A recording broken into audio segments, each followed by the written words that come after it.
آج نہایت اہم موضوع پر اور حساس موضوع پر مجھے گفتگو کرنے کا حکم دیا گیا ہے۔ حضور سیدی و مرشدی مفکر اسلام مفسر قرآن نواز اصل حضرت علومت جسٹس دین محمد کرم شاہ الازہری رحمۃ اللہ تعالی علیہ آپ فرمایا کرتے تھے کہ دو چیزیں اسلام میں بڑی بنیادی ہیں، ایک عقیدہ توحید اور ایک عقیدہ ختم نبوت۔ اگر ان میں سے کسی عقیدہ میں بھی تھوڑی سی کمی آ جائے تو اسلام کا یہ کسر رفیع جو ہے یہ منعدم ہو جائے گا۔ اس لیے یہ بڑی اہمیت کے حامل ہیں۔ ایک مسلمان کے لیے، ایک بندہ مومن کے لیے عقیدہ تحفظ ختم نبوت سے بڑھ کر اور کوئی بات نہیں۔ میں یہ کوشش کروں گا کہ مختصر سے وقت میں، جو وقت مجھے دیا گیا ہے، اسی میں قرآن و سنت کی روشنی میں بھی اور پھر امت کے معمولات بھی اور پھر وطن عزیز پاکستان کے آئین کے تناظر میں بھی کچھ ملحوظات آپ حضرات کی خدمت میں پیش کروں، اور بالخصوص اپنے نوجوان بھائیوں کو اور آنے والی نسل کو ہم یہ بتانا چاہتے ہیں کہ اس عقیدے کی اہمیت کیا ہے، اس کی ضرورت کیا ہے، اس پہ اتنا زور کیوں دیا جاتا ہے، اور اس کو سمجھنا بھی بڑا ضروری ہے۔ بعض لوگ، سب سے پہلے میں ایک غلط فہمی کا ازالہ کر دوں کہ بعض لوگ یہ سمجھتے ہیں کہ شاید اس طرح باقی فرقہ وارانہ مسئلے مختلف مکاتب فکر کے درمیان چلتے رہتے ہیں، تو شاید کوئی قادیانیوں اور مسلمانوں کا یہ بھی کوئی اسی طرح کا مسئلہ ہے، تو ایسا قطعاً نہیں ہے۔ یہ بڑا اہم ترین مسئلہ ہے، حساس ترین مسئلہ ہے۔ یہ ایمان کا ایسا مسئلہ ہے کہ اس کے بغیر ایمان مکمل ہو ہی نہیں سکتا۔ اب اس کے اوپر میں قرآن مجید فرقان حمید میں سے اور احادیث مبارکہ میں سے کچھ ذخیرہ آپ کی خدمت میں پیش کرنا چاہوں گا، وہ قیمتی موتی ہیں، اگر آپ توجہ سے سنیں گے۔ اور دوسرا میری یہ بھی خواہش ہے کہ تھوڑا تھوڑا آپ اور مزید قریب تشریف لیں، آپ کی توجہ بھی مکمل میری طرف رہے۔ وقت کم ہے لیکن موضوع یہ بڑا اتنا اہم ہے کہ میں صرف ایک بات عرض کر دوں کہ کسی ایک آیت کریمہ کی ختم نبوت کے حوالے سے تشریح اور تفسیر اگر بیان کرنا شروع کر دی جائے تو آج کی یہ نشست بھی شاید اس کے لیے ناکافی ہو، جبکہ مجھے بہت ساری آیات بینات اور احادیث مبارکہ کے حوالے سے آپ حضرات کی خدمت میں بہت کچھ گوش گزار کرنا ہے۔ اس لیے پھر اس کا حل یہی ہے کہ آپ کی توجہ برقرار رہے تاکہ ہم تھوڑے سے وقت میں بہت سارا کام کر سکیں۔ احباب کا سب سے پہلے سورۃ البقرہ کے آغاز میں، ابتدا میں اور تمہید میں قرآن مجید فرقان حمید کا بھی ایک طرح کا وہ آغاز ہے۔ سورۃ فاتحہ کے فوراً بعد اللہ رب العزت نے مومنین کی صفات بیان فرمائی، مومنین کی شان بیان فرمائی اور ان کی پہچان بھی بیان فرمائی۔ تو میں الف لام میم ذالک الکتاب لا ریب فیہ ھدی للمتقین، الف لام میم یہ وہ بلند رتبہ کتاب ہے، اس میں شک و شبہ کی کوئی گنجائش نہیں ہے، اور یہ متقیوں کے لیے سامان ہدایت رکھتی ہے۔ پھر فرمایا متقی بھی وہ الذین یؤمنون بالغیب، جو ایمان بالغیب رکھتے ہیں، ویقیمون الصلاۃ اور نماز قائم کرتے ہیں، ومما رزقناہم ینفقون اور جو اللہ نے ان کو رزق دیا ہے اس رزق میں سے خرچ کرتے ہیں۔ پھر ارشاد میں والذین یؤمنون بما انزل الیک وما انزل من قبلک، اور انہی مومنوں کی ایک نشانی یہ ہے، ایک پہچان یہ ہے کہ اے محبوب کریم صلی اللہ علیہ وآلہ وسلم جو آپ پر نازل ہوا اس پر بھی ایمان رکھتے ہیں۔ والذین یؤمنون بما انزل الیک وما انزل من قبلک، اور جو آپ سے پہلے نازل ہوا اس کے اوپر بھی ایمان رکھتے ہیں۔ اب دو چیزوں کا ذکر ہے، ایک جو کچھ حضور علیہ السلام پر نازل، کیا نازل ہوا؟ قرآن مجید فرقان حمید۔ مومنوں کی شان یہ ہے کہ وہ قرآن پاک کے اوپر ایمان رکھتے ہیں۔ قرآن حضور اللہ صلی اللہ علیہ وسلم کے سینہ اقدس کے اوپر نازل ہوا، فَإِنَّهُ نَزَلَ عَلَىٰ قَلْبِكَ، تو یہ اس قرآن کے اوپر ایمان رکھتے ہیں۔ اور من قبلک، جو اس سے پہلے نازل ہوا اس پر بھی ایمان رکھتے ہیں۔ اب آپ مجھے بتائیں قرآن مجید فرقان حمید میں ان دو چیزوں کے علاوہ کہ جو حضور علیہ السلام پر نازل ہوا یا جو آپ سے پہلے نازل ہوا، اس کے بعد بھی کیا کسی تیسری چیز کا کوئی حکم ہے کہ اے معبود جو آپ کے بعد کوئی نازل ہوگا اس پر بھی ایمان رکھتے ہیں؟ تو اللہ رب العزت نے ایسا ارشاد فرمایا ہے؟ میرے بھائیوں اور دوستوں، ایسا ارشاد نہیں فرمایا۔ تو پتہ یہ چلا کہ مومن کی پہچان یہ ہے، مومن کی نشانی یہ ہے، اور یہ نشانیاں اللہ رب العزت خود بیان فرما رہے ہیں کہ وہ اس پر ایمان رکھے گا جو حضور علیہ السلام پر نازل ہوا یا جو آپ سے پہلے نازل ہوا۔ آپ سے پہلے تورات نازل ہوئی، زبور نازل ہوئی، انجیل نازل ہوئی، یا پہلے آسمانی صحیفے نازل ہوئے، یہ ان کے اوپر بھی ایمان رکھتے ہیں۔ اور جو آپ کے اوپر قرآن نازل ہوا یہ اس کے اوپر بھی ایمان رکھتے ہیں۔ لیکن ینزل من بعد کا کوئی ذکر نہیں ہے کہ جو آپ کے بعد بھی کچھ نازل ہوگا اس پر بھی ایمان رکھیں گے۔ تو پتہ یہ چلا کہ مومنوں کی پہچان ہی یہ ہے، اہل ایمان کی پہچان ہی یہ ہے کہ وہ حضور علیہ السلام کے اوپر جو نازل ہوا اس پر ایمان رکھیں، اور جو آپ سے پہلے نازل ہوا اس کے اوپر ایمان رکھیں۔ اب دوستان ذیوقار، اس کے بعد ایک اور چیز بھی ہے قرآن پاک میں جو اللہ رب العزت نے آگے ارشاد فرمایا وَبِالْآخِرَةِ هُمْ يُوقِنُونَ، آخرت کا ذکر ہے۔ مومنوں کی نشانی یہ ہے کہ وہ آخرت کے اوپر پختہ یقین رکھتے ہیں۔ اب آپ غور کریں اور توجہ فرمائیں کہ انداز ربانی ہمیں یہ بتا رہا ہے، قرآن پاک کا اسلوب یہ بتا رہا ہے، نظم قرآن یہ بتا رہا ہے کہ رب تعالیٰ نے حضور علیہ السلام سے پہلے جو آسمانی کتابیں نازل ہوئی ان کا ذکر کیا، جو آپ پر قرآن نازل ہوا اس کا ذکر کیا، لیکن اگر اس کے بعد کسی چیز کا ذکر کیا تو وہ قیامت کا ذکر کیا، آخرت کا ذکر کیا۔ کیوں؟ اس لیے کہ اللہ رب العزت کو یہ معلوم تھا کہ حضور علیہ السلام کی نبوت کے بعد اور قرآن جیسی آسمانی کتاب کے بعد اگر کوئی چیز آئے گی تو پھر وہ آخرت آئے گی، نہ کوئی آسمانی کتاب آئے گی، نہ کوئی نبی اور رسول آئے گا۔ اس لیے فرمایا کہ مومن قرآن پر بھی ایمان رکھیں گے، اور اس کے بعد پھر اگر یقین رکھیں گے تو وہ آخرت کے اوپر یقین رکھیں گے۔ سبحان اللہ۔ وَبِالْآخِرَةِ هُمْ يُوقِنُونَ، آخرت کے اوپر یقین رکھیں۔ اسی ضمن حضور نبی کریم صلی اللہ علیہ وآلہ وسلم کا ایک ارشاد گرامی بھی ہے۔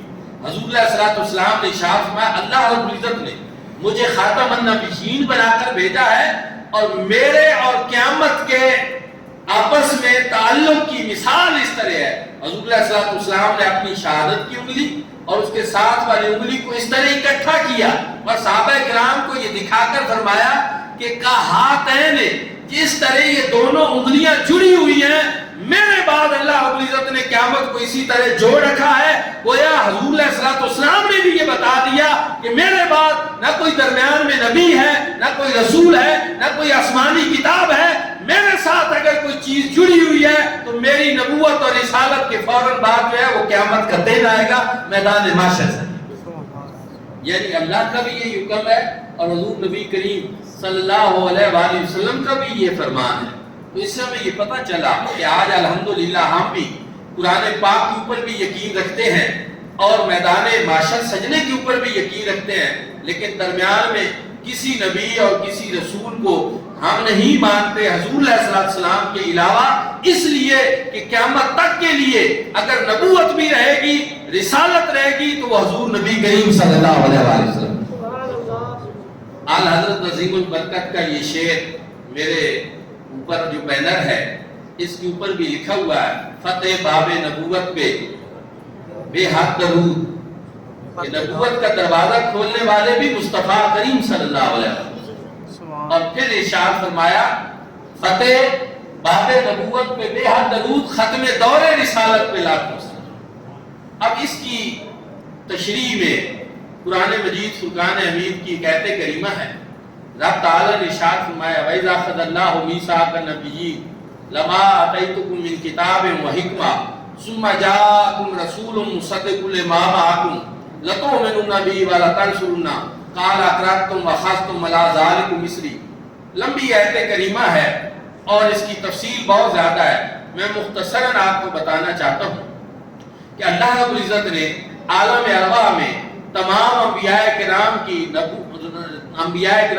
ارواح مبارکہ کو جمع کیا. حضور علیہ السلام کی روح مبارکہ صدر نشین تھی اور رب تعالیٰ نے ارشاد فرمایا کہ انبیاء کرام آدم سے عیسیٰ تک تم جاؤ گے اپنی اپنی نبوتیں اور رسالتیں لے کر جاؤ گے، لیکن تم سب سے آخر میں پھر میرا شان والا رسول آئے. اب یہ ترجمہ میں اپنی طرف سے نہیں کہا تھا. ثم جاءکم رسول، ثم تاکید ما تراخی کے لیے آتا ہے، تاخیر کے لیے آتا ہے. ثم آتا ہی تاخیر کے لیے، جس نے سب سے آخر میں آنا ہے رب تعالیٰ نے اس کے ساتھ لگایا ثم جاءکم رسول، کہ پھر سب سے آخر میں میرا شان والا رسول آئے گا. گویا حضور علیہ السلام کے تاجدار ختم نبوت کا اعلان جو ہے یہ صرف عالم دنیا میں نہیں کیا گیا، حضور علیہ السلام کے یہاں تشریف فرما ہونے کے بعد نہیں کیا گیا، بلکہ اللہ رب العزت نے انبیاء کرام کی پاکیزہ روحوں کو عالم ارواح میں بلا کر وہاں عالم ارواح میں یہ اعلان کر دیا تھا کہ جناب آدم سے عیسیٰ تک تم سب جاؤ گے، دنیا میں اپنے کلمے پڑھاؤ گے، اپنی نبوتیں رسالتیں اور کتابیں لے کر جاؤ گے، لیکن پھر جب سب سے آخر میں میرا شان والا رسول آ جائے، ختم نبوت کا تاج سجا کر آ جائے، تو پھر تم نے اپنی نبوتیں چھوڑ دینی ہے، رسالتیں چھوڑ دینی ہے، حضور علیہ السلام کا کلمہ بھی پڑھنا ہے اور حضور علیہ السلام کی غلامی کے آداب بھی بجانا. سبحان اللہ. تاجدار ختم نبوت زندہ باد زندہ باد، تاجدار ختم نبوت زندہ باد زندہ باد. یہاں حضور سید ضیاء الامت حضرت جسٹس پیر کرم شاہ الازہری رحمۃ اللہ تعالی علیہ تفسیر روح المعانی کے حوالے سے ایک روایت ذکر کرتے ہیں کہ حضرت مولا علی بھی اس کے راوی ہیں اور حضرت عبداللہ ابن عباس بھی اس کے راوی ہیں کہ حضور نبی کریم صلی اللہ علیہ وآلہ وسلم نے ارشاد فرمایا کہ اللہ رب العزت نے، حضرت مولا علی بھی راوی ہیں، حضرت عبداللہ ابن عباس بھی راوی ہیں، کہ اللہ رب العزت نے تمام انبیاء سے یہ وعدہ لیا تھا عالم ارواح میں کہ جب تم دنیا میں جاؤ گے تو تم اپنی اپنی امتوں سے یہ وعدہ لو گے کہ آج ہمارا کلمہ پڑھ لو، آج ہمارے اوپر ایمان لے آؤ، لیکن جب بھی مصطفیٰ کریم صلی اللہ علیہ وآلہ وسلم کی جلوہ گری ہو جائے ہمارے کلموں کو چھوڑ دینا ہے، نبوتوں اور رسالتوں کو چھوڑ دینا ہے، حضور علیہ السلام کا کلمہ بھی پڑھنا ہے اور حضور علیہ السلام کی غلامی بھی اختیار ہے. اللہ نے سارے انبیاء اور رسولوں کو بھی اس بات کا پابند بنا، اور صرف یہ نہیں کہ رب تعالیٰ نے یہ وعدہ لیا، نہیں، اس کی عملی تفسیر بھی سامنے پھر آئی، اور وہ یہ ہوا کہ معراج کی رات تمام انبیاء کرام کو اللہ رب العزت نے مسجد اقصیٰ میں بلایا اور مسجد اقصیٰ میں تمام انبیاء کرام وہاں پر حاضر ہوئے، اپنے جسموں کے ساتھ حاضر ہوئے. وہ انبیاء کرام جو مزارات میں تھے وہ مزارات سے آئے، اور جو زندہ آسمانوں پر تھے وہ آسمانوں سے آئے. حضرت عیسیٰ علیہ السلام اور حضرت ادریس علیہ السلام آسمانوں پہ زندہ ہیں، وہ وہاں سے آئے. حضرت الیاس علیہ السلام اور حضرت خضر علیہ السلام زمین پہ زندہ ہیں، یہ یہاں سے آئے. باقی انبیاء اپنے مزارات سے آئے، سارے کے سارے آئے. اب ہوا کیا کہ اللہ رب العزت نے سب کے سامنے مصطفیٰ کریم صلی اللہ علیہ وآلہ وسلم کو آگے مصلی پہ کھڑا کر دیا، باقی سارے انبیاء کو پیچھے کھڑا کر دیا. کیوں؟ اس لیے اعلیٰ حضرت نے بڑا ہی پیارا نقشہ کھینچا ہے کہ نماز اقصیٰ میں یہی تھا سر کہ ایاہ مانا اول و آخر، کہ دست بستہ ہے پیچھے حاضر جو سلطنت آگے کر گئے. تاجدار ختم نبوت زندہ باد زندہ باد، تاجدار ختم نبوت زندہ باد زندہ باد. نماز اقصیٰ میں یہی تھا سر کہتے ہیں راز کو، کہ ایاہ مانا اول و آخر. کسی کے ذہن میں یہ آ سکتا تھا کہ جناب آدم پہلے آئے ہیں تو ہو سکتا ہے ان کی شان بڑی ہو، جناب نوح پہلے آئے ہیں تو ہو سکتا ہے ان کی شان بڑی ہو، اور وہ پہلے والے ہیں اور حضور آخر والے ہیں. نہیں، تو وہاں اللہ رب العزت نے یہ بتا دیا کہ اول بھی حضور ہی ہے اور آخر بھی حضور ہی ہے، یہی ہے اول، یہی ہے آخر. اور وہاں پہ یہ بتا دیا کہ نماز اقصیٰ میں یہی تھا سر کہ ایاہ مانا اول و آخر، کہ دست بستہ ہے پیچھے حاضر جو سلطنت آگے کر گئے تھے. جو پہلے اپنے کلمے پڑھا کر گئے، اپنی رسالتیں، اپنا وقت گزار کر گئے، آج وہ سارے کے سارے دست بستہ ہاتھ باندھے مصطفیٰ کریم صلی اللہ علیہ وسلم کے پیچھے کریں، اور جو آگے گزر گئے وہ اب پیچھے کریں، اور جو سب سے آخر میں آیا وہ آج سب سے آگے امام بنا کر آیا۔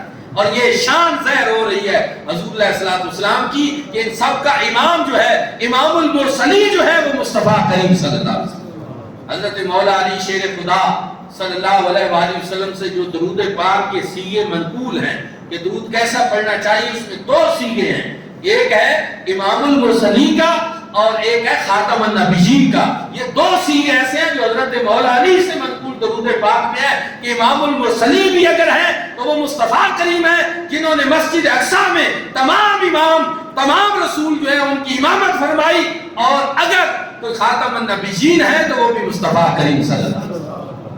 حضور علیہ السلام نے خود ارشاد فرمایا انا سید ولد آدم ولا فخر، میں اولاد آدم کا سردار ہوں اور میں اس پہ فخر نہیں کرتا۔ کیوں؟ اس لیے کہ فخر تو اولاد آدم کو کرنا چاہیے جن کو مجھ جیسا سردار ملا۔ انا سید ولد آدم ولا فخر، میں اولاد آدم کا سردار ہوں لیکن میں اس پہ فخر نہیں کرتا۔ اور فرمایا انا قائد المرسلین، میں انبیاء کا سردار ہوں، میں انبیاء کا قائد ہوں، ولا فخر، اور میں اس پہ بھی فخر نہیں کرتا۔ اور فرمایا انا خاتم النبیین ولا فخر، اللہ نے ختم نبوت کا تاج میرے سر کے اوپر سجایا ہے اور اس کے اوپر بھی میں فخر نہیں کرتا۔ دوستان ذوالفقار، حضور نبی کریم صلی اللہ علیہ وآلہ وسلم کی ختم نبوت اور رسالت کے بارے میں رب تعالیٰ نے قرآن پاک میں مزید ارشاد فرمایا ما کان محمد ابا احد من رجالکم ولکن رسول اللہ وخاتم النبیین وکان اللہ بکل شیء علیما۔ ہمارے سنت والجماعت تو ایسے ہیں کہ ایک گھر میں ختم شریف ہوا، ختم قرآن پاک ہوا، اصالہ ثواب کی محفل تھی، اور جو حافظ صاحب تھے انہوں نے چھوٹا ختم شریف پڑھا، ساری آیات پڑھ دی لیکن یہ آیت چھوڑ گئے، کیونکہ آپ کو واجب تو سمجھتے نہیں نا، واجب یا فرض تو نہیں ہے، لیکن ویسے ہی انہوں نے چھوڑ دی، یہ آیت چھوڑ دی اور باقی آیات پڑھ دی۔ تو گھر میں ایک مائی صاحبہ تھی، بوڑھی مائی صاحبہ، وہ آئی، انہوں نے حافظ صاحب کو کہا حافظ صاحب آپ نے ختم صحیح نہیں پڑھا۔ انہوں نے کہا کیوں؟ اس لیے کہ آپ نے وہ ختم نبوت والی آیت ختم میں نہیں پڑھی۔ ہمارے تو گھروں میں جب قرآن کے ختم ہوتے ہیں تو یہ آیت مبارکہ اس کا لازمی حصہ سمجھا جاتا ہے کہ یہ ضرور پڑھی جائے، کیونکہ اس میں حضور کی ختم نبوت کا بیان۔ رب تعالیٰ نے ارشاد فرمایا کہ ما کان محمد ابا احد من رجالکم ولکن رسول اللہ وخاتم النبیین۔ حضرت محمد صلی اللہ علیہ وآلہ وسلم فدا روحی، مردوں میں سے، تم مردوں میں سے کسی کے باپ نہیں ہیں۔ ایک بات غور سے سننا، یہاں ایک نقطہ جو کم بیان کیا جاتا ہے میں وہ عرض کرنا چاہتا ہوں، ولیکن رسول اللہ، لیکن یہ اللہ کے رسول ہیں۔ اب آپ غور کریں کہ 313 اولو العزم رسول کے بارے میں آپ نے سن رکھا ہے کہ 313 رسول ہیں، کچھ اور بھی تعداد آتی ہے کمی بیشی سے، لیکن 313 تو آپ نے تعداد بھی سن رکھی ہے۔ وہ بھی اللہ کے رسول تھے، وہ بھی رسول اللہ تھے، لیکن قرآن کی صحت میں اللہ نے حضور کی ایسی انفرادی شان بیان کی ہے جو ان رسولوں میں سے کسی ایک رسول کو بھی حاصل نہیں، کہ ولیکن رسول اللہ و خاتم النبیین، آپ صرف اللہ کے رسول ہی نہیں بلکہ ساتھ خاتم النبیین۔ سبحان اللہ۔ رسول تو اللہ کے باقی بھی ہیں، وہ بھی اللہ کے رسول ہیں، لیکن وہ صرف اللہ کے رسول ہیں، لیکن ختم نبوت کا تاج میرے آقا تمہارے سر کے اوپر، یہ اللہ کے رسول بھی ہیں اور خاتم النبیین بھی۔ اب اس سے آگے والی آیت کا ترجمہ بھی میں بیان کرنا چاہتا ہوں، وہ بھی قابل غور۔ وقال اللہ بكل شيء علیم، اللہ رب العزت کو ہر چیز کا علم ہے۔ یہ رب تعالیٰ نے کیوں فرمایا، یہ آیت میں یہ نازل کیوں فرمایا؟ بات تو ہو گئی کہ حضرت محمد صلی اللہ علیہ وآلہ وسلم تم مردوں میں سے کسی کے باپ نہیں ہیں، اللہ کے رسول ہیں اور خاتم النبیین ہیں، لیکن رب نے فرمایا نہیں، بلکہ اللہ رب العزت ہر چیز کو جانتا ہے۔ رب کا فرمانا یہ تھا کہ مجھے پتا ہے کہ میرے آقا کے بعد ایسے معلوم بدبخت آئیں گے جو نبوت کا جھوٹا دعویٰ کریں گے، میں ان کا علاج پہلے کر دیتا ہوں کہ میں اس قرآن میں اعلان کر دیتا ہوں کہ یہ میرا رسول ایسا رسول ہے جو میرا رسول بھی ہے اور ساتھ خاتم النبیین بھی ہے، تاکہ بعد میں آنے والے جو ہیں ان کا علاج ہم پہلے ہی کر دیں. اللہ جانتا ہے کہ بعد میں آئیں گے اور کچھ ایسی حرکت کریں گے, اس لیے ہم پہلے ہی بتا رہے ہیں کہ اللہ کے رسول بھی ہیں اور ساتھ خاتم النبیین. اب ختم نبوت کا یہ خاتم النبیین کا جو معنی ہے, اس کے حوالے سے قادیانی جو ہیں وہ لوگوں میں کنفیوژن پھیلاتے ہیں. وہ کہتے ہیں کہ ہم بھی خاتم النبیین مانتے ہیں, لیکن خاتم کا معنی ہوتا ہے مہر, اور اس مہر کا مطلب یہ ہے کہ حضور علیہ الصلوۃ والسلام کے پاس ایسی مہر تھی کہ جس کے اوپر آپ لگا دیتے تھے وہ نبی بن جاتا تھا.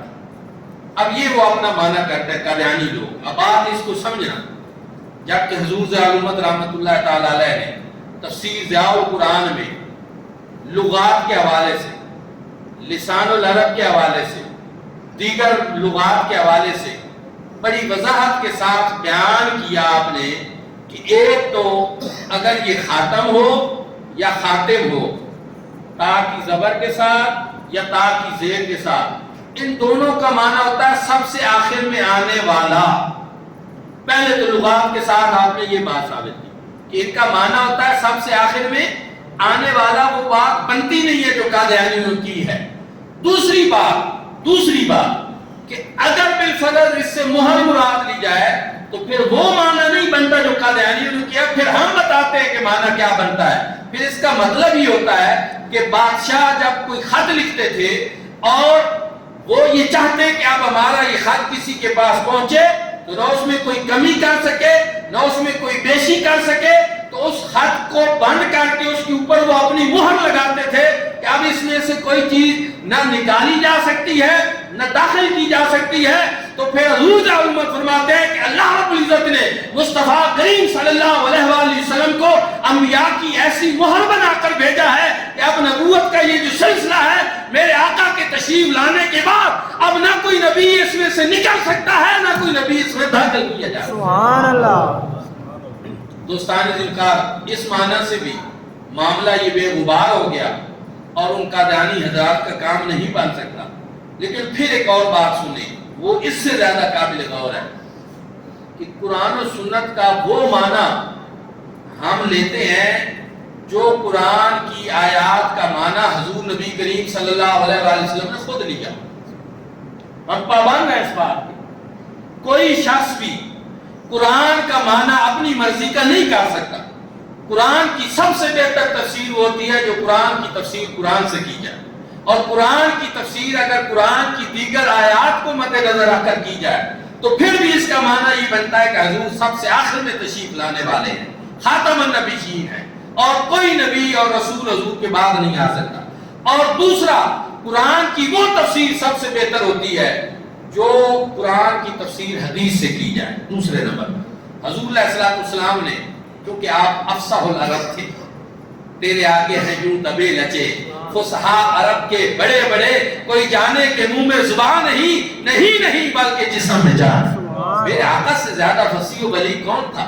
اسی مثال کے ذریعے آپ نے سمجھایا قیامت تک کے لیے ہر انسان کو وہ بات سمجھ آ سکتی ہے. میرے آقا نے فرمایا کہ ایک بڑا خوبصورت محل ہو, میری مثال اور انبیاء کی مثال اس طرح ہے, ایک بڑا خوبصورت محل ہو اور اس میں ایک اینٹ کی جگہ باقی ہو, لوگ اس کا چکر لگائیں اور طواف کریں اور اس کو دیکھیں اور تعریف کریں کہ یہ بڑا خوبصورت محل ہے, لیکن اگر اس میں یہ ایک اینٹ لگا دی جاتی تو یہ مکمل ہو جاتا.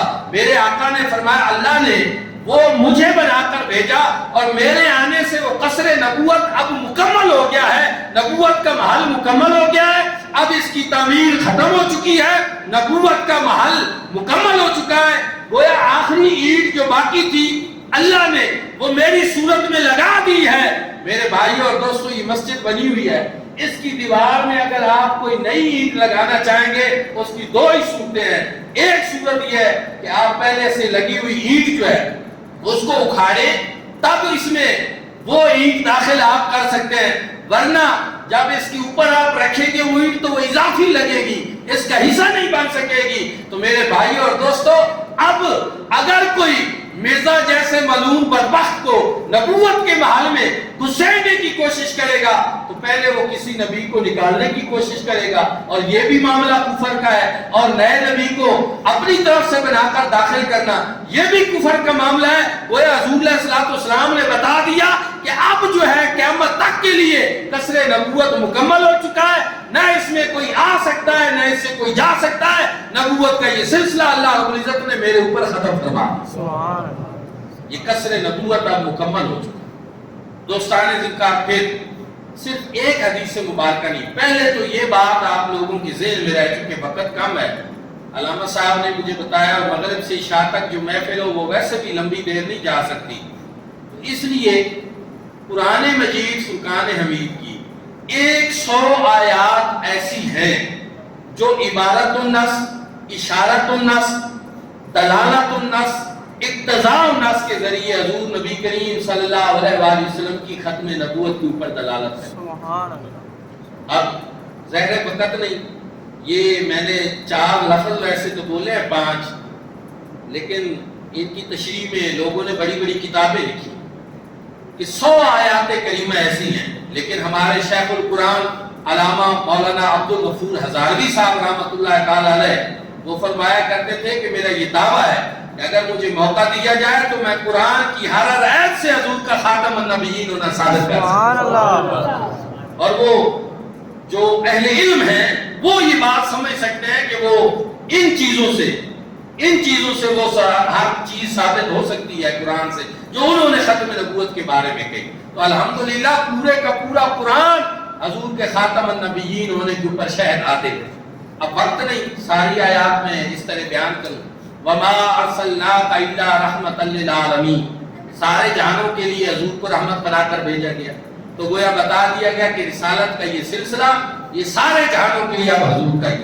قل یا ایھا الناس انی رسول اللہ الیکم جمیعا، اب میں یہی کر سکتا ہوں کہ آیات پڑھ دوں، ترجمہ تفسیر آپ خود کبھی موقع ملے تو پھر پڑھ لینا، لیکن بتانا یہ چاہتا ہوں کہ قرآن سارے کا سارا حضور علیہ السلام کے خاتم النبیین ہونے کے اوپر شہد آتے ہیں، قرآن کی ہر آیت گواہی دے رہی۔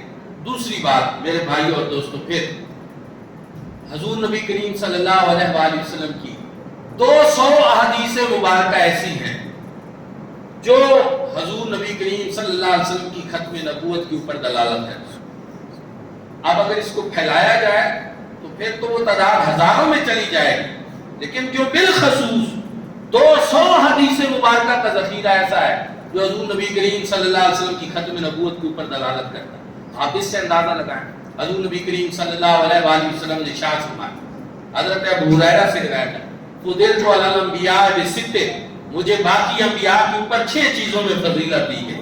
اعطیت جوامع الکلم، مجھے جوامع الکلم عطا فرمایا گیا، کہ جوامع الکلم کا مطلب یہ تھا کہ ہمارے جیسے خطیب گھنٹوں گھنٹوں تقریر کرتے ہیں، نچوڑ تھوڑا نکلتا ہے، جا کر سمجھ تھوڑی آتی ہے لوگوں کو، لیکن میرے آقا تھوڑی گفتگو کرتے تھے، سمجھ زیادہ آتی تھی، سبحان اللہ، گفتگو کم اور معنی زیادہ۔ اور پھر ارشاد میں ہوتی تو جوامع الکلم ہے، ونصرت بالرعب، رعب کے ذریعے میری مدد کی گئی، وحلت لی الغنائم، مال غنیمت کو میرے لیے حلال کیا گیا۔ پہلی جنگیں ہوتی تھی تو مال غنیمت اکٹھا ہوتا تھا، آسمان سے آ کر آگ اس کو کھا جاتے تھی، حضور علیہ السلام تشریف لائے، فرمایا مال غنیمت اب میری امت کے مجاہدوں میں غازیوں میں تقسیم کر دیا جائے۔ اور پھر وجعلت لی الارض مسجدا وطہورا، پہلی امتوں کے لیے مسجد میں عبادت کے لیے جانا ضروری ہوتا تھا، حضور تشریف لائے، ساری زمین کو مسجد بھی بنا دیا گیا اور پاک بھی کر دیا۔ سبحان اللہ۔ اور پھر وارسلت الی الخلق کافہ، فرمایا مجھے اللہ رب العزت نے تمام مخلوقات کی طرف رسول بنا کر بھیجا، حجر و شجر ہوں، برگ و ثمر ہوں، زمین و آسمان میں جو کچھ ہے سب کی طرف میں رسول بنا کر دے۔ اور چھٹی خصوصیت میرے آقا نے ارشاد میں ختم بالنبیون، اللہ رب العزت نے مجھے ختم نبوت کا تاج بھی سجا کر دیا۔ اس طرح کتنی میں احادیث بیان کروں، الحمدللہ یہ کوئی ختم ہونے والی نہیں ہے، یہ کوئی تھوڑا سا ذخیرہ نہیں ہے۔ میرے آقا نے ارشاد فرمایا، ترمذی شریف کی حدیث سے بات ہے، ان الرسالۃ والنبوۃ قد انقضت فلا رسول بعدی ولا نبی بعدی، کہ بے شک اللہ نے میری نبوت اور رسالت کے اوپر یہ سلسلے ختم کر دیے، اب نہ کوئی میرے بعد رسول ہے نہ کوئی میرے بعد نبی ہے۔ بے شمار حدیث مبارکہ الحمدللہ، چونکہ اب وقت کے تقاضوں کو ملحوظ رکھتے ہوئے بہت ساری چیزیں اس میں بیان کرنی ہیں۔ قرآن سے بھی ثابت، حضور کے فرمان سے بھی ثابت کہ حضور ہی خاتم النبیین ہیں، قیامت تک کے لیے یہ سلسلہ اللہ رب العزت نے آپ کے اوپر ختم کر دیا ہے۔ ایک بات آپ یاد رکھیں اس کی نزاکت سمجھنے کے لیے، جتنے غزوات ہوئے حضور علیہ السلام کی حیات طیبہ میں، غزوہ ہوتا ہی ہوا جس میں کریم آقا علیہ السلام خود بنفس نفیس شریک ہوئے۔ ان غزوات میں صحابہ کرام کی کل شہداء کی تعداد ہے 250۔ تمام غزوات میں جو صحابہ کرام شہید ہوئے ان کی تعداد ہے 250۔ لیکن مسیلمہ کذاب، بدبخت، ملعون، جس نے نبوت کا دعویٰ کیا حضور علیہ السلام کے دور میں، اور حضور علیہ السلام نے لشکر روانہ کیا، لیکن سرکار کے وصال کی وجہ سے وہ نہ جا سکا۔ حضرت سیدنا صدیق اکبر نے بھیجا، جنگ یمامہ ہوئی۔ صرف اس جنگ میں جنگ یمامہ میں 1200 صحابہ کرام رضوان اللہ تعالی علیہ مجمعین شہید، جو ختم نبوت کی جنگ تھی۔ تمام غزوات میں صحابہ کرام شہداء کی تعداد 250، صرف جنگ یمامہ کے شہداء کی تعداد 1200 ہے، جس میں سے 700 صحابہ کرام حفاظ قرآن۔ میرے بھائی اور دوستو، اس سے آپ اندازہ لگائیں۔ اور پھر اس میں ایک اور بات بھی ہے کہ اس جنگ میں ایک اور واقعہ بھی پیش آیا تھا۔ بہت کم لوگوں کو یہ پتا ہو کہ مسلمہ کہتا تھا کہ میں حضور کی نبوت و رسالت کو بھی مانتا ہوں، جبکہ میں نبوت و رسالت میں ان کا شریک بھی ہوں، اور میں بھی نبی اور رسول ہوں، یہ اس کا دعویٰ تھا۔ اس وجہ سے وہ اذان بھی ہوتی تھی، اور اذان میں اشہد ان محمد رسول اللہ بھی ہوتا تھا۔ اب جب جنگ ہوئی وہ بھی نعرہ تکبیر لگاتے تھے، یہ بھی نعرہ تکبیر لگاتے تھے۔ مسئلہ کھڑا ہو گیا کہ اب فرق کیسے پتہ چلے کہ ان میں سے مسلمان کون ہے اور مرتد کون ہے، ملعون کون ہے، گردن کس کی اڑانی ہے؟ تو پھر مسلمانوں کو کہا گیا کہ یہاں پہ تم نعرہ لگاؤ یا محمد ہو۔ یہ وہ جنگ ہے جس میں صحابہ کرام نے نعرہ لگایا یا محمد ہو، کہ جو یا محمد ہو کی صدا لگائے سمجھ لو وہ اپنا ہے، اور جو صدا نہ لگائے اس ملعون کا سر اڑا، کیونکہ وہ اس کی طرف سے آیا ہے۔ تو ایک تو صحابہ کرام نے اس موقع پہ یہ نعرہ لگایا، اور حضور علیہ السلام کے وصال مبارک کے بعد لگایا، اور ہمیں یہ نعرہ دیا کہ حضور علیہ السلام کے وصال کے بعد بھی یا رسول اللہ کی اور یا محمد آہو کی صدائیں لگانا یہ کوئی ہمارا اپنا نعرہ نہیں ہے، یہ ہمیں صحابہ کرام کا دیا ہوا ہے، اور یہ فرق بھی ظاہر کرتا ہے بہت سارا۔ دوستان ذکر، پھر اس کے بعد جو ہے حضور علیہ السلام نے ارشاد فرمایا کہ میرے بعد 30 کذاب آئیں اور وہ یہ دعویٰ کریں گے کلہم یزعمون انہ نبی، تو ان میں سے ہر ایک اپنے زعم میں یہ کہے گا کہ میں نبی ہوں، لیکن خبردار نہ کوئی میرے بعد رسول ہے اور نہ کوئی میرے بعد نبی ہے، کیونکہ میرے آقا نے یہ فرما دیا کہ میرے بعد آئیں گے، کذاب ہوں گے اور وہ ایسا دعویٰ کریں گے تو ہم نے ان کی بات نہیں سننی، وہ جھوٹے ہوں گے، میرے بعد کوئی نبی اور رسول نہیں۔ تو اسی طرح لوگ آتے رہے اور کیفر کردار کو پہنچتے رہے۔ دوستان ذکر، لیکن جو وہ پہلے لوگ آئے اور انہوں نے دعوے کیے ان کی صورتحال مختلف تھی۔ یہ جو 1839 یا 40 میں مرزا پیدا ہوا، پھر اس کے بعد اس نے انگریز کی نوکری کی، سیالکوٹ میں یہ اہل مرد ایک اس دور میں ایک سرکاری ڈیوٹی ہوتی تھی، اہل مرد، یہ اس کے اوپر انگریز کا 10 سال جو ہے یہ باقاعدہ نوکر رہا، نوکری کرتا رہا انگریز۔ اب آپ خود، میرا مزاج نہیں کہ میں آپ کو لطیفے سناؤں یا میں مرزا کو گالیاں دوں، لیکن جو باتیں میں آپ بتاؤں گا وہ صرف تاریخی حقائق ہیں۔ اب ان میں کوئی لطیفہ نکل آئے یا کوئی بات آپ کو عجیب لگے تو وہ میں اپنی طرف سے نہیں کہہ رہا، آپ کو کیوں ایک بات اور غور سے سنا۔ حضور نبی کریم صلی اللہ علیہ وآلہ وسلم کی ذات کے ساتھ مرزا ملعون بدبخت کا موازنہ کرنا میں سمجھتا ہوں یہ بہت بڑی گستاخی جے نسبت خاک را بالم بال. میرے آقا کے ساتھ بھی اس بدبخت ملعون کو کوئی نسبت ہو سکتی ہے. لیکن یہ باتیں ہم اس لیے بتانا چاہتے ہیں کہ تاکہ ہمارے بچوں کو پتہ چلے کہ اصل مسئلہ کیا. آخر سارے لوگ کہتے ہیں کہ مسلمان پورے پاکستان میں 21 کروڑ 22 کروڑ 23 کروڑ تک کا دعویٰ ہے کہ اتنی آبادی ہے اور اس میں 2 لاکھ کا دھیانی ہے جنہوں نے ناک میں دم کا رکھا ہے. تو آخر مسئلہ کیا ہے؟ تو تھوڑا سا میں آپ کو اس لحاظ سے بتانے کے لیے یہ باتیں کر رہا ہوں. وزنہ موازنے کی بات نہیں کر رہا. کہاں ہمارے کریم آقا علیہ السلام جن کی شانیں میرے رب نے بیان کی, جبریل امین جن کے در کا دربان ہے, میرے آقا کی کیا شان یہ. اچھا آپ اس سے اندازہ لگائیں کہ جو انگریز گورنمنٹ کا ملازم رہا اس کے بارے میں آپ سوچ سکتے ہیں کہ پھر وہ دعویٰ کر دے نبوت کا کہ مجھے اللہ نے نبی اور رسول بنا کر بھیجا ہے اور وہ انگریز گورنمنٹ کا وفادار رہا ہو, ملازم رہا. پہلی بات تو یہ آپ کو پتہ ہونی چاہیے. پھر اس کے بعد اس نے یہ ایک دم نبوت کا دعویٰ نہیں کیا. پہلے اس نے کہا میں مجدد ہوں, پھر اس نے کہا میں براہین احمدیہ نام کی 50 جلدوں پر مشتمل کتاب لکھوں گا جس میں ہندوؤں کے پرخچے اڑا دوں گا اور مجھے پوری امت چندہ دے. ساری امت کے لوگوں نے اس کو چندہ دیا, چونکہ میں بتا رہا ہوں کہ ابھی اس نے دعویٰ نبوت نہیں کیا تھا. ساری امت نے اس کو چندہ دیا اور یہ 1880 کی بات. اس نے 5 جلدیں لکھی اور کہا بس کام مکمل ہو گیا, مجھے الہام آیا ہے کہ آپ بند کر. لوگوں نے کہا جی ہم سے چندہ تو 50 کا آپ نے لیا تھا, اب آپ 5 پہ بند کر رہے ہیں.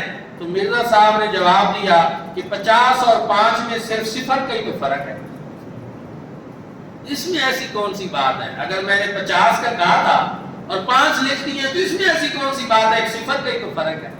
اب آپ دیکھیے اس مزاج کے بندے کو دغا باز تو بندہ کہہ سکتا ہے, چیز ہے کہ نبوت جیسا اللہ رب العزت کا طرف سے عطا کردہ عظیم مرتبہ سوچا ہی نہیں جا سکتا. آپ غور کریں. اور پھر کیا ہوا؟ پھر اس کے بعد اس نے پڑھا, روایات میں ہے کہ حضرت عیسیٰ علیہ السلام دمشق کے ایک مینار, مشرقی مینار کے اوپر اتریں گے. 2 فرشتے حضرت عیسیٰ علیہ السلام کے ساتھ ہوں گے, وہ ان کے قدموں کے اوپر ہاتھ رکھے ہوئے ہوں گے اور وہاں پہ نازل ہوں گے. 2 چادریں ان کے اوپر زرد رنگ کی ہوں گی, تو وہ اس طرح اتریں گے. مرزا نے کہا میں بھی مسیح ہوں, میں مسیح موعود ہوں. اس نے یہ دعویٰ کیا تو اس کو بتایا لوگوں نے کہ حضرت عیسیٰ علیہ السلام تو جب آئیں گے تو وہ تو دمشق کے مینار کے اوپر اتریں گے, 2 زرد رنگ کی چادریں ہوں گی, اس طرح کے ایک پورا منظر ہوگا جو حدیث مبارکہ میں ہے. تو اس نے کہا دمشق اور قادیان یہ عرض بلد اور طول بلد ہوتا ہے نا, اس لحاظ سے یہ ایک ہی طرح کی جگہ میں کوئی ایسی بات نہیں ہے. اور یہاں قادیان کے تم مشرق کی طرف ایک مینار بنا. اس نے مینار بنوایا لیکن چڑھنا اللہ پاک نے اس کے نصیب میں نہیں رکھا تھا, اس سے پہلے ہی مار گیا. مینار ابھی مکمل ہونا تھا کہ مار گیا, پہلی بات. لیکن اس نے پروگرام بنا لیا میں بھی اسی طرح مینار سے اتروں گا. پھر اس کو کہا گیا کہ حضرت عیسیٰ علیہ السلام کے اوپر تو 2 چادریں بھی ہوں گی زرد رنگ کی, اب تو بتا کہ تیری چادریں کدھر ہیں؟ اس نے کہا میرے پاس بھی 2 چادریں ہیں. دراصل وہ جو 2 چادریں ہیں ان سے مراد 2 بیماریاں ہیں اور مجھے 2 بیماریاں ہیں. ایک مجھے درد سر رہتا ہے, وہ میری اوپر والی چادر ہے, اور دوسرا مجھے سلسل گول رہتا ہے کہ دن میں رات میں مجھے 100 مرتبہ پیشاب آتا ہے, وہ میری نیچے والی چادر ہے. اور اللہ نے مجھے بھی 2 بیماریاں لگا کر 2 چادریں عطا کر کے دی. اب آپ ایسے شخص کو تو ایک معقول انسان ہی نہیں کہا جا سکتا, معقول انسان بھی نہیں کہا جا سکتا. چاہے جائے کہ اس کے بارے میں بندہ کچھ ہو. پھر اس کو کہا گیا کہ انبیاء کرام پر تو وہی نازل ہوتی ہے, اس نے کہا میرے اوپر بھی وہی نازل ہوتی ہے. اچھا انبیاء کرام پر تو فرشتے آتے تھے, حضرت جبریل امین, میرے اوپر بھی فرشتے آتے ہیں. جی آپ کے اوپر وہی لانے والے فرشتوں کے نام کیا ہیں؟ تو اس نے کہا ایک کا نام ہے ٹیچی اور ایک کا نام ہے مٹھن داس. یہ میرے اوپر وہی لاتے ہیں, ٹیچی اور مٹھن داس. اب یہ کیا مذاق ہے یا آپ کیا سمجھ لیں جو بھی ہے. اچھا پھر اس کو کہا گیا کہ وہی کے نمونے ہوتے ہیں. قرآن پاک الحمدللہ مسلمانوں کے پاس موجود ہے, سارے کا سارا ہم پڑھتے ہیں. قرآن نازل ہوا, جو حضور کی زبان تھی قرآن اس میں نازل ہوا. آپ بھی اپنی وحی کا کوئی نمونہ بتائیں. تو اس نے کہا مجھے 2 وحی آئی کہ I love you, I shall help you. اور یہ دراصل ملکہ وکٹوریا برطانیہ کی طرف سے یہ اس کی وحی تھی کہ میں تجھ سے محبت بھی کرتی ہوں اور میں تیری مدد بھی کرتی رہوں گی کیونکہ تو مسلمانوں کے خلاف کام کر رہا ہے, اس لیے I shall help you, I love you. میرے بھائیوں اور دوستوں آپ دیکھیں کہ یہ اس طرح کے بعد بھی کیا. اور پھر اس بدبخت ملعون نے کہا کہ قرآن میں جتنی آیتوں میں محمد نام آیا وہ میرا نام ہے, جتنی جگہوں پہ احمد نام آیا وہ میرا نام ہے. اور پھر اس ملعون نے یہ بھی کہا کہ عیسیٰ مسیح موعود میں ہوں, میں اللہ کا بیٹا بھی بن کر آیا ہوں. اور اس بدبخت نے بدبختی کی انتہا کرتے ہوئے ایک جگہ پہ کہا, اس نے کہا اللہ معاف کرے, اللہ رب العزت کا جو عین ہے اللہ کی ذات وہ بھی میں خود بن کر. یہ نہیں کہ اس نے صرف نبوت کا دعویٰ کیا ہے, اس نے اللہ ہونے کا بھی دعویٰ کیا. اور پھر اور جو باتیں ہیں اب میں کیا کیا بتاؤں اس کو میرے بھائیوں اور دوستوں. اگر وہ ساری چیزیں امت کے سامنے رکھی جائیں تو ساری دنیا کو پتہ چل جائے کہ اصل معاملہ کیا ہے. لیکن چونکہ ہمارے علماء روٹین میں اس طرح بیان نہیں کرتے یا ضرورت نہیں پیش کی جاتی تو اس طرح. اور پھر ایک اور بات, 1900 میں اس نے جب دعویٰ نبوت کیا ایک مستقل تشریح نبی کا کہ میں صاحب شریعت نبی ہوں, تو امت نے اس کو کہا, امت مصطفیٰ کریم صلی اللہ علیہ وسلم کے لوگوں نے, کہ جو مستقل شریعت والا نبی ہوتا ہے اس پر وحی نازل ہوتی ہے. اس نے کہا میری بھی وحی ہے. تو تاجدار گولڑا حضرت اعلیٰ پیر میر علی شاہ صاحب رحمۃ اللہ تعالی علیہ نے اس کے رد میں ایک کتاب لکھی 1900 عیسوی میں. اس کا نام تھا شمس الہدایت فی اثبات مسیح, حیات مسیح. آپ نے یہ کتاب لکھی. اس میں آپ نے پوری کتاب لکھنے کے بعد صرف ایک سوال اس سے کیا. اسے کہا مرزا تو جو بکواس کرتا ہے کر لے, لیکن میرا چیلنج ہے تو مجھے صرف لا الہ الا اللہ کے معنی صحیح بتا دے تو میں تجھے مان لوں. وہ لا الہ الا اللہ کے صحیح معنی نہیں بتا سکتا, نہ اس وقت نہ آج تک, قیامت تک کے لیے. پیر میر علی شاہ صاحب تاجدار گولڑا نے اس نے پھر آگے سے خط لکھا. اس نے کہا کہ پیر میر علی شاہ صاحب میرے ساتھ تفسیر لکھنے کا مقابلہ کریں, عربی میں ہم تفسیر لکھیں گے, مقابلہ ہوگا. پیر میر علی شاہ صاحب نے بیان کیا کہ حضرت عیسیٰ بھی امی تھے, حضور نبی کریم صلی اللہ علیہ وسلم بھی امی تھے. لکھنا پڑھنا انبیاء کرام کا کام جو ہے لکھنے والا تو ہوتا نہیں تھا, انبیاء کرام خطاب کرتے تھے, تقریریں کرتے تھے. اصل تو پھر مقابلہ تیرا اور میرا تقریر میں ہونا چاہیے کہ تو بھی بات کر میں بھی بات کروں, لیکن بہرحال وہ ڈٹا رہا کہ نہیں لکھیں گے. تو آپ نے اس کی شرط مان لی. علماء نے کہا کہ پیر میر علی شاہ صاحب کو کہ آپ اس کی کوئی شرط بھی نہ مانیں. آپ نے کہا نہیں, میں چاہتا ہوں کہ ایک دفعہ وہ آئے, ہو سکتا ہے ہم القوم لا یشکا جلیسہم, ہو سکتا ہے کسی اللہ والے کی مجلس میں آ کر بیٹھے اور ہو سکتا ہے اس کی شکاوت اور بدبختی سعادت سے بدل جائے. ایک موقع اس کو ملنا چاہیے, لیکن اس کے نصیب میں نہیں تھا. وہ نہیں آیا, وہ بھاگ گیا. اس کی طرف سے اس کی جماعت کے لوگ آئے. انہوں نے پیر میر علی شاہ صاحب سے کہا کہ مرزا کے پاس بھی اور آپ دونوں کا ہم اکٹھے بٹھائیں گے اور اپاہج لوگ لائیں گے جو لوڑے لنگڑے ہیں, اور ہم اندھے لائیں گے. مرزا بھی ان کے حق میں 2 بندوں کے بارے میں دعا کرے گا, آپ بھی 2 بندوں کے بارے میں دعا کریں گے. تو جس کی دعا سے وہ لولا لنگڑا اور نابینا شخص بینا ہو گیا تو وہ درست ہوگا اور دوسرا غلط ہوگا. پیر میر علی شاہ صاحب نے فرمایا تم تو نابینوں کی بات کرتے ہو اور اپاہجوں کی بات کرتے ہو, میں مصطفیٰ کریم کا غلام ہوں, میرا دعویٰ نبوت کا نہیں حضور کے غلام ہونے کا ہے. اور میں یہ کہہ رہا ہوں کہ تم تو نابینوں کی بات کرتے ہو. آؤ قبرستان میں چلتے ہیں, کسی قبر پہ کھڑے ہو کر مرزا بھی دعا کرے اور میں بھی دعا کرتا ہوں, جس کی دعا سے مردہ کھڑا ہو جائے وہ سچا ثابت ہو. تاجدار ختم نبوت, تاجدار ختم نبوت, تاجدار ختم نبوت. تو میں میرے منیر میں پڑھ رہا تھا, کسی نے بعد میں سوال کیا تھا کہ حضور آپ نے اتنی بڑی بات کر دی تھی اتنی بڑی بات آپ نے کر دی تھی، آخر یہ کس وجہ سے آپ نے اتنا بڑا دعویٰ کر دیا تھا؟ تو وہ بڑے مشہور جملہ پنجابی کا اس میں لکھا ہوا ہے میرے منیر میں آج بھی، کہ ہمیشہ کٹی قلعے دے زور دے تڑن دیے، کہ میں نے یہ بات اس لیے کی تھی کہ مجھے کشف مصطفیٰ کریم صلی اللہ علیہ وآلہ وسلم کے جو جمال جہاں آرا کے نظارے ہوئے تھے، اس کے بعد میں اس نتیجے پر پہنچا تھا کہ یہ دعویٰ تو بڑا چھوٹا ہے، اگر اس سے بڑا دعویٰ بھی میں کر دیتا تو وہ پورا ہو جانا۔ سبحان اللہ۔ میرے بھائیوں اور دوستوں، یہ اللہ کے ایسے بندے تھے جنہوں نے اس کی زندگی میں اس ملعون بدبخت کے جو جھوٹے دعوے تھے، دوستان کی وقار حضرت اعلیٰ گولوی رحمۃ اللہ تعالی علیہ نے اس کی زندگی میں اس کے جتنے دعوے کذب تھے سب کا پردہ چاک کر ساری امت کو بتا دیا کہ یہ جھوٹا ہے، یہ بدبخت ہے۔ حضور نبی کریم صلی اللہ علیہ وآلہ وسلم کی خاتم النبیین ہے، حضور کی ختم نبوت کا ڈنکا بج رہا ہے۔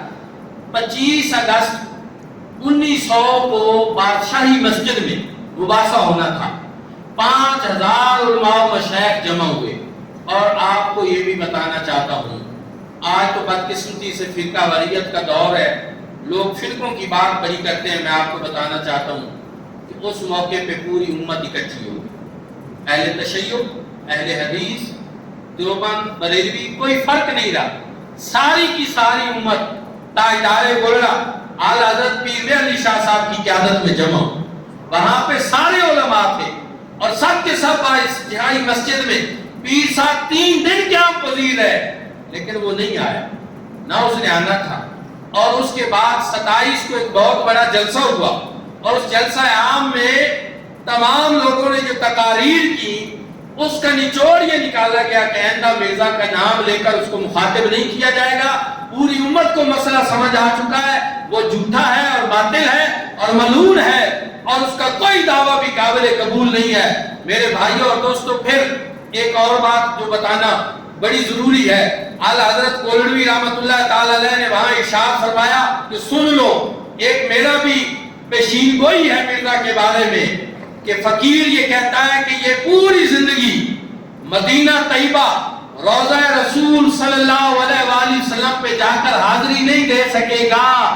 کیوں؟ اس لیے کہ حضرت عیسیٰ علیہ السلام آئیں گے، اور دوبارہ جب حضرت عیسیٰ علیہ السلام آب آسمانوں سے ان کا نزول ہوگا، وہ آئیں گے تو روایات کے مطابق 40 سال یا 60 سال زندہ رہیں گے، اور جب وہ آئیں گے نماز فجر کا وقت ہوگا، حضرت امام مہدی علیہ السلام کا ہاتھ پکڑیں گے، ان کو مصلی پہ کھڑا کریں گے، اور پہلی نماز فجر کی 2 رکعت ان کے پیچھے پڑھیں گے، پھر جتنا صاحب حیات رہیں گے خود نمازیں پڑھائیں گے۔ پہلی نماز ان کے پیچھے کیوں پڑھیں گے؟ یہ ایک سوال تھا، محدثین نے اس کا جواب یہ دیا، اس وجہ سے کہ اگر پہلے دن ہی آ کر حضرت عیسیٰ علیہ السلام خود نماز پڑھا دیں تو لوگوں کو یہ شک گزر سکتا تھا کہ یہ اپنی نبوت اور اپنے کلمے کے ساتھ آئے ہیں اور اپنی شریعت کے ساتھ آئے ہیں، تو طریقہ امت محمدی پہ آ کر پہلے حضور کی امتی کے پیچھے نماز پڑھ کے حضرت عیسیٰ علیہ السلام کو یہ بتا دیں گے کہ میں اب اپنی نبوت، اپنے طریقے اور اپنے کلمے کے ساتھ نہیں آیا، بلکہ میں مصطفیٰ کریم صلی اللہ علیہ وسلم کا امتی بن کر، تاکہ کسی کو شک نہ پڑے، وہ شک دور کر دیں گے، اور پھر اس کے بعد آپ نمازیں پڑھائیں گے۔ میرے بھائیوں اور دوستوں، اور پھر حضرت عیسیٰ علیہ السلام حج کریں گے، اور حضرت عیسیٰ علیہ السلام حضور صلی اللہ علیہ وسلم کے روضہ انور پہ حاضر ہوں گے۔ فرمایا یہ دعویٰ کرتا ہے کہ میں مسیح موعود ہوں، میں وہ عیسیٰ ہوں جو لوٹ کر آنے والا حضرت عیسیٰ علیہ السلام ہے، میں آگے ہوں۔ فرمایا وہ عیسیٰ تو حج بھی کریں گے، حضور کی بارگاہ میں حاضر ہوں گے۔ میر علی شاہ یہ دعویٰ کرتا ہے کہ یہ ملعون بدبخت ساری زندگی مدینہ طیبہ کی مقدس سرزمین پہ اپنے قدم نہیں رکھ سکے گا۔ اور پھر ہوا ہی ہے کہ مرزا جو ہے اس ملعون بدبخت کو سرزمین مدینہ منورہ پہ پھر پوری زندگی جانے کی توفیق ہی نہ ہوئی، اور اس کا یہ دعویٰ بھی جو ہے وہ جھوٹا ثابت۔ دوستان دل کا معاملہ چلتا رہا، لیکن جب پاکستان بن گیا تو 1953 میں پہلے ایک بڑی تحریک چلی، اور اس میں مولانا عبدالستار خان نیازی صاحب کو سزائے موت سنائی گئی، لیکن مولانا نیازی صاحب کو کہا گیا کہ آپ اس پہ دستخط کریں، تو انہوں نے کہا کہ نیازی پھانسی کے پھندے کو جب چومے گا تو اس پہ دستخط کرے گا، اور بعد میں اللہ رب العزت کے فضل و کرم سے ان کی رہائی ہو گئی اور اللہ نے ان کو سرخرو کیا۔ اور اس کے بعد 4 دسمبر 1974 کو جو قادیانیوں کو کافر قرار دیا گیا، یہ محض ایک دن کا معاملہ نہیں، مسلسل تحریک چلتی رہی۔ 1970 کے جو انتخابات ہوئے جن کے بارے میں تھا کہ دھاندلی ہوئی، بھٹو صاحب کو وزارت ملی، اس کے بعد یہ بات قابل غور ہے، یہ بات سننا، اس کے بعد کئی علماء کرام مجیب اور یحییٰ خان سے ملے، لیکن ان علماء کرام کے جو دعوے تھے ان سے ملاقات کی جو وجہ تھی وہ حکومت بنانے کے بارے میں تھی کہ کون سی حکومت میں ہمیں کیا حصہ ملے گا۔ لیکن ایک وحد مولانا نورانی صاحب ہیں کہ جب یہ مجیب اور یحییٰ سے ملے تو ان کے ملاقات کا پہلا ایجنڈا تھا وہ یہ تھا کہ تم یہ بتاؤ کہ تم قادیانیوں کو اقلیت قرار دو گے کہ نہیں دو گے۔ یہ بات بڑی قابل ہے، یہ ہمارے سنت کا سر فخر سے بلند ہو جاتا ہے جب ہمارے بزرگ ہمارے اسلاف ایجنڈے میں پہلی بات یہ رکھتے ہیں کہ حکومت بنے یا نہ بنے ہمیں اس سے غرض نہیں ہے، ہمیں یہ بتاؤ کہ مصطفیٰ کریم صلی اللہ علیہ وآلہ وسلم کی ختم نبوت پہ پارا دو گے کہ نہیں دو گے۔ اور پھر وہ قرارداد جس پہ قادیانیوں کو کافر قرار دیا گیا، وہ قرارداد بھی مولانا شاہ احمد نورانی صدیقی رحمۃ اللہ تعالی علیہ کو پیش کرنے کی سعادت نصیب، اور اس کے اوپر تمام جماعتوں کے لوگوں نے دستخط کیے۔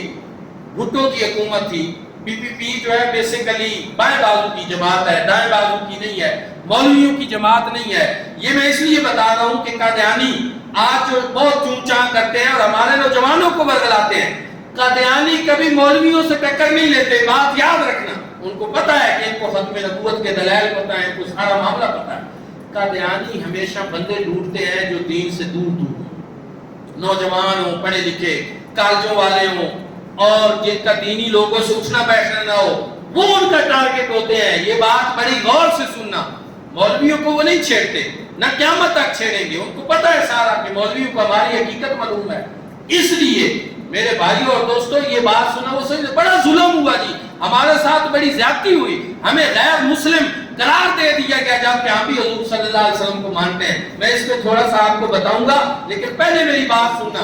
ایسا نہیں ہوا، پوری سماعت ہوئی، ان کو موقع دیا گیا اور مرزا ناصر وہاں پہ ان کی نمائندگی کرنے پہ آیا اور ان کے دلائل بھی سنے گئے۔ اور جب اسمبلی کو یہ بتایا گیا، یہ بات سننا کہ مرزا نے اپنی کتابوں میں یہ لکھا ہے، اس کا یہ دعویٰ ہے کہ جو مجھے نبی نہیں مانتا وہ پکا کافر ہے اور پکا جہنمی ہے۔ جو مرزا کہتا ہے کہ جو مجھے نبی نہیں مانتا وہ پکا کافر اور پکا جہنمی ہے۔ تو ان سب سے پوچھا گیا کہ اب آپ بتاؤ کہ آپ لوگوں کا اس کے بارے میں کیا خیال ہے جو آپ سب کو پکا کافر اور جہنمی کہہ رہا۔ تو پھر ظاہر ہے سارے کلمہ گوئی تھے، حضور کے غلام تھے، پارٹیاں ہوتی رہتی ہیں سیاسی، لیکن دل میں ایمان تو سب کے ہوتا ہے۔ تو انہوں نے کہا اچھا وہ پوری امت کو کافر کہتا ہے تو پھر ہم اس کی کیوں نہ کافر کہیں جو پوری امت کو کافر قرار دے رہا ہے۔ مرزا نے ایک جگہ نہیں متعدد مقامات پہ یہ کہا ہے کہ جو میرا کلمہ نہیں پڑھتا، جو مجھے نبی نہیں مانتا، وہ پکا کافر ہے اور پکا جہنمی۔ اور اس نے اور جو گالیاں دی وہ میں آپ یہاں مسجد میں سنانا ہی نہیں چاہتا، جو اس کے نام ماننے والوں کو اس نے گالیاں دی ہیں جو کہ وہ فلاں ہیں ڈھمکا ہیں، وہ یہاں بیان ہی نہیں ہو سکتا۔ اور ایک اچھے اخلاق والے انسان سے بھی ان کی توقع نہیں کی جا سکتی، چہ جائے کہ جو اتنا بڑا دعویٰ کرتا پھرا ہو اور اس طرح کی باتیں کرتا ہو۔ اس لیے میرے بھائی اور دوستوں، ہمارا کوئی قادیانیوں سے مربوں کا مسئلہ نہیں ہے، اور جو لوگ کہتے ہیں نا کہ مولویوں کی تو پیٹ کے مسئلے ہوتے ہیں، روزی کا مسئلہ نہیں ہے، یہ ہمارے ایمان کا مسئلہ ہے، یہ حضور نبی کریم صلی اللہ علیہ وسلم کی ختم نبوت کا مسئلہ ہے، یہ ایمان کی اساس کا مسئلہ ہے۔ وہ ختم نبوت کا غدار تھا، ڈاکو تھا، اور ختم نبوت کی غداری کی وجہ سے آج ہم اس سے نفرت کرتے ہیں۔ اور میرے بھائیوں اور دوستوں پھر ایک اور بات، ضیاء الحق کے دور میں 1988 میں وہ چلے گئے جنیوا میں، ایمنسٹی انٹرنیشنل اس کو کہتے ہیں، جنیوا میں ایمنسٹی انٹرنیشنل کے پاس گئے قادیانی اور عالمی عدالت انصاف کا دروازہ کھٹکھٹایا، اور وہاں پر جا کر انہوں نے کہا کہ پاکستان میں ہمارے حقوق غصب ہو رہے ہیں، ہمارے ساتھ بڑی زیادتی ہوئی ہے، ہم بھی حضور نبی کریم صلی اللہ علیہ وآلہ وسلم کا کلمہ پڑھتے ہیں جبکہ ہمیں نان مسلم ڈکلیئر کیا گیا، ایسا کیوں ہے؟ ہمیں اس کی وضاحت چاہیے، اور ہم عالمی عدالت انصاف کا دروازہ کھٹکھٹا رہے ہیں۔ ضیاء الحق نے اس وقت ارد گرد نظر دوڑائی، اس نے بیرا شریف ایلچی بھیجا اور ساتھ خط بھیجا، اس نے کہا پوری امت مسلمہ میں اس وقت اگر میری نظر کسی پہ جا کر ٹھہرتی ہے تو وہ کوئی اور نہیں، وہ حضرت ضیاء الامت جسٹس میر محمد کرم شاہ الازہری رحمۃ اللہ تعالی۔ میرا انتخاب آپ ہے، آپ جائیں عالمی عدالت انصاف میں اور وہاں پر مسلمانوں کے خلاف اور پاکستان کے خلاف یہ جو وہاں پہ پروپیگنڈا کر رہے ہیں اس کا آپ وہاں پر جا کر ازالہ کرائیں اور عالمی عدالت انصاف میں مسلمانوں کا مقدمہ لڑیں۔ حضرت ضیاء الامت جسٹس میر محمد کرم شاہ الازہری رحمۃ اللہ تعالی علیہ تشریف لے گئے، 18 جج تھے ان کے، اور 18 کے 18 نان مسلم تھے۔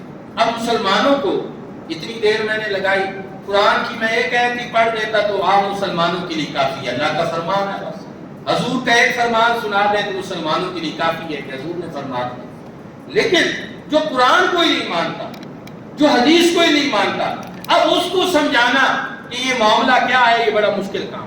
پیر صاحب نے کہا کہ اگر ہم ایسے ہی ایک دم چلے جائیں عدالت میں اور وہاں دلائل دیں تو ہو سکتا ہے ہمیں کامیابی نہ ہو، حکمت عملی سے کام لینا ہوگا۔ اس سرحدی طور ایک ایک وہ جو 18 جج تھے ان سے ملاقات طے پائی، ان کو ملے اور ان کو جو بات پیر صاحب نے سمجھائی، آج کے نوجوانوں کو بھی میں وہ سمجھانا چاہتا ہوں تاکہ تمہیں سمجھ آ جائے کہ قادیانیوں سے ہمارا اصل مسئلہ کیا۔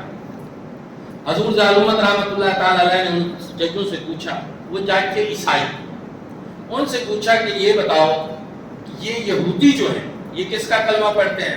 انہوں نے کہا یہ حضرت موسیٰ علیہ السلام کا کلمہ پڑھتے ہیں۔ یہودی حضرت موسیٰ علیہ السلام کا کلمہ پڑھتے ہیں، یہ ان کو نبی مانتے ہیں، ان کی ان کے ساتھ ایک خاص نسبت ہے، اس وجہ سے یہ یہودی کہلاتے ہیں۔ ٹھیک ہو گیا۔ عیسائی تم کس کا کلمہ پڑھتے ہو؟ انہوں نے کہا ہم حضرت عیسیٰ علیہ السلام کا کلمہ۔ اچھا تم حضرت موسیٰ کو مانتے ہو؟ عیسائیوں نے کہا ہم حضرت موسیٰ کو بھی مانتے ہیں۔ کلمہ کس کا پڑھتے ہو؟ حضرت عیسیٰ کا۔ تم حضرت موسیٰ کو ماننے کے باوجود پھر یہودی کیوں نہیں کہلاتے، عیسائی کیوں کہلاتے؟ جبکہ حضرت موسیٰ کو تم بھی مانتے ہو لیکن عیسائی کیوں کہلاتے ہو؟ انہوں نے کہا اس وجہ سے کہ ہم حضرت موسیٰ کو بے شک مانتے ہیں لیکن ہماری خاص نسبت جو ہے وہ حضرت عیسیٰ کے ساتھ، کلمہ ہم ان کا پڑھتے ہیں، اس وجہ سے ہم حضرت موسیٰ کو ماننے کے باوجود بھی عیسائی کہلاتے ہیں۔ حضور ضیاء الامت نے فرمایا ہمارا مسئلہ بھی ان مرزائیوں کے ساتھ یہی ہے، ان کا یہ دعویٰ ہے کہ ہم حضور کا کلمہ بھی پڑھتے ہیں اور مرزا کا کلمہ بھی پڑھتے ہیں، ہم مسلمان ہیں، ہم کلمہ حضور کا پڑھتے ہیں، حضرت عیسیٰ کو بھی مانتے ہیں، موسیٰ کو بھی مانتے ہیں، پہلے سارے انبیاء کو مانتے ہیں، لیکن نہ ہم یہودی نہ ہم عیسائی بلکہ پوری دنیا آپ لوگ بھی ہمیں کیا کہتے ہیں؟ وہ کہتے ہیں مسلمان، کیوں کہ تمہاری نسبت خاص حضور نبی کریم صلی اللہ علیہ وسلم سے، کلمہ تم ان کا پڑھتے ہو۔ اچھا تو پھر اس کا مطلب یہ ہوا کہ جس کی خاص نسبت ہوتی ہے، جو جس کا خاص کلمہ پڑھتا ہے، پھر پہلے انبیاء کو ماننے کے باوجود بھی وہ اسی کا امتی کہلاتا ہے، تو یہ مرزائی جو ہے یہ حضور کو بھی مانتے ہیں لیکن یہ کہتے ہیں ہم مرزائی کا کلمہ بھی پڑھتے ہیں، اس کو بھی نبی مانتے ہیں، تو پھر ان کو بھی چاہیے کہ اپنے آپ کو مرزائی ہی کہلوائیں، اپنی خاص نسبت اسی کے ساتھ رکھیں، پھر یہ مسلمانوں کے ساتھ تو نہ رکھیں۔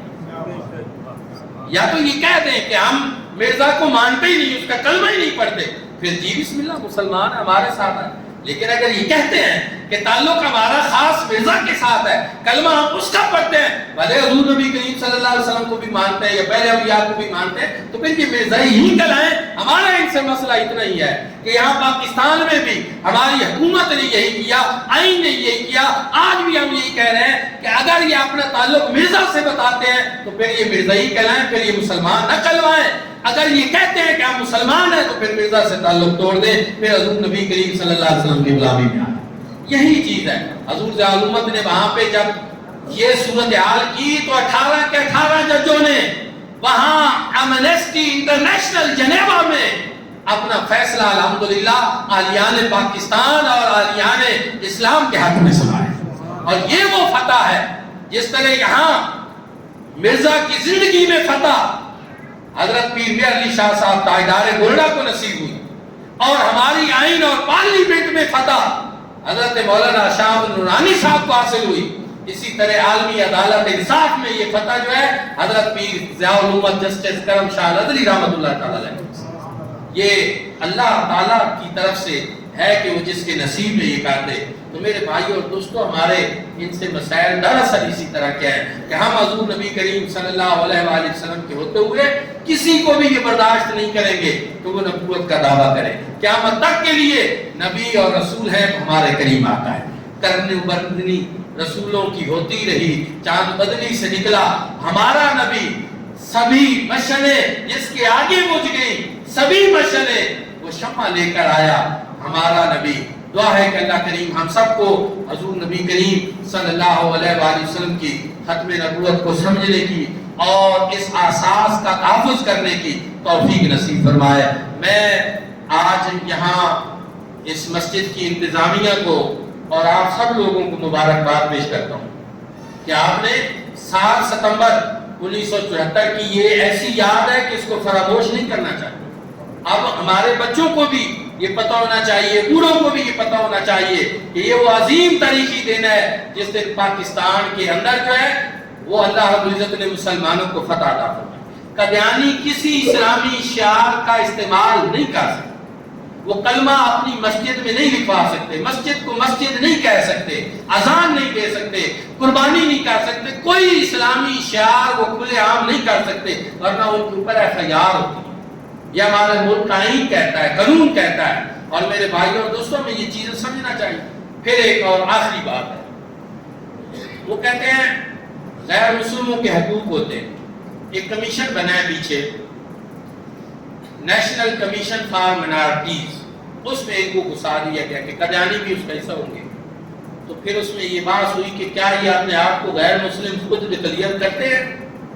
اگر تو یہ سمجھتے ہیں کہ ہم غیر مسلم اقلیت ہیں تو پھر یہ اس کا حصہ بھی بنے اور پھر ان حقوق کا دعویٰ کرے جو مائنارٹیز کے ہیں۔ لیکن اگر یہ اپنے آپ کو غیر مسلم تسلیم ہی نہیں کرتے تو پھر ان کو یہ حق نہیں پہنچتا کہ یہ مائنارٹیز کے حقوق جو ہے ان کی بات کریں۔